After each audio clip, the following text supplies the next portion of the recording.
اس نے امام کے سرمنرائے جہاں امام کا سرداب تھا وہاں پہنچا، اور کتب کہتی ہے یہ جملہ بھی بڑا کمال ہو گیا، جب یہ وہاں پہنچا تو وہاں پہنچ کے جو ہی یہ سرداب کے باہر پہنچے تو اندر سے قرآن پڑھنے کی آواز آ رہی، انہیں یقین ہو گیا کہ امام اندر ہی ہے۔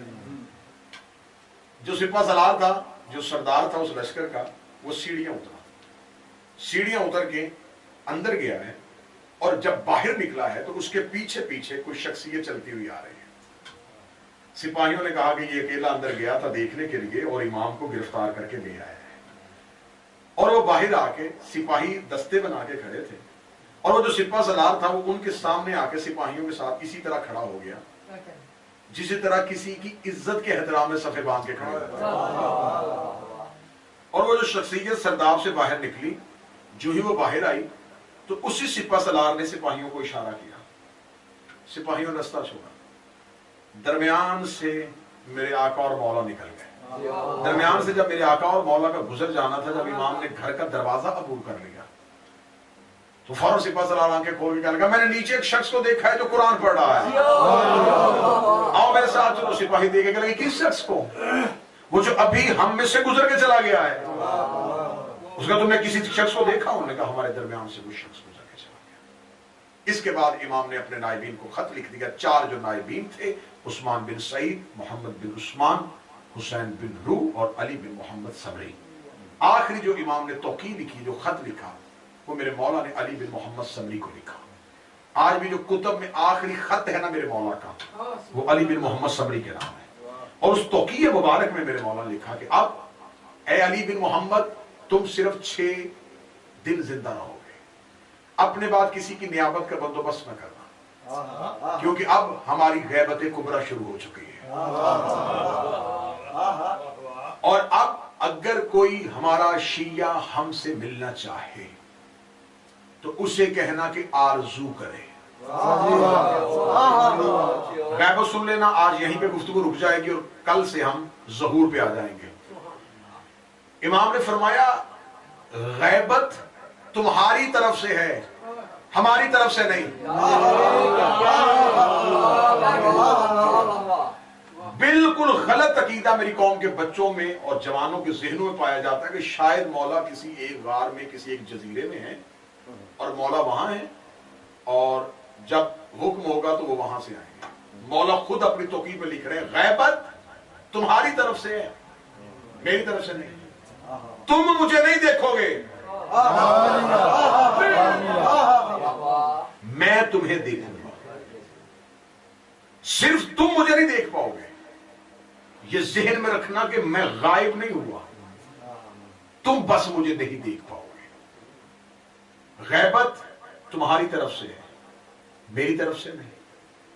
اور امام صادق سے ایک بندے نے پوچھا تھا کہ مولا یہ آپ کے قائم کی غیبت کیا ہوگی؟ مولا نے فرمایا غیبت 2 قسم کی ہوتی ہے، اور دونوں غیبتوں کا ذکر قرآن میں۔ اس نے کہا کون سی؟ امام نے فرمایا ایک ہے اصحاب کہف کی غیبت، ایک ہے یوسف نبی کی غیبت۔ اصحاب کہف کی غیبت وہ ہے کہ اللہ نے انہیں ایک غار میں سلا دیا اور وہ 3 بار اٹھے۔ پہلی بار کب اٹھے تھے؟ جب 300 سال بعد اٹھے، اور قرآن میں پورا تذکرہ 300 سال بعد اٹھے، بازار میں جب دیکھا کہ دنیا بدل گئی ہے، واپس گئے اور اللہ کے حکم سے پھر نیند طاری ہو گئی۔ دوسری بار کب اٹھے تھے؟ دوسری بار تب اٹھے تھے جب چند منافقین کے گروہ نے آ کے رسول سے پوچھا تھا یا رسول اللہ تیرے بعد جانشین کون ہوگا؟ فرمایا جس سے غار والے صحاب سلام کریں گے۔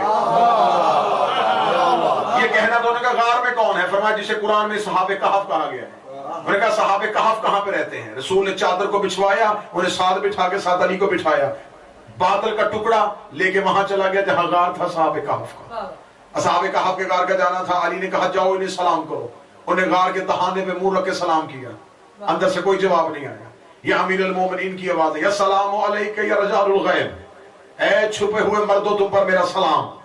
غار کے اندر سے آواز ہے علیک السلام یا حجت اللہ یا ولی اللہ۔ اور امیر المومنین نے حکم دیا پھر سو جاؤ، وہ پھر سو گئے۔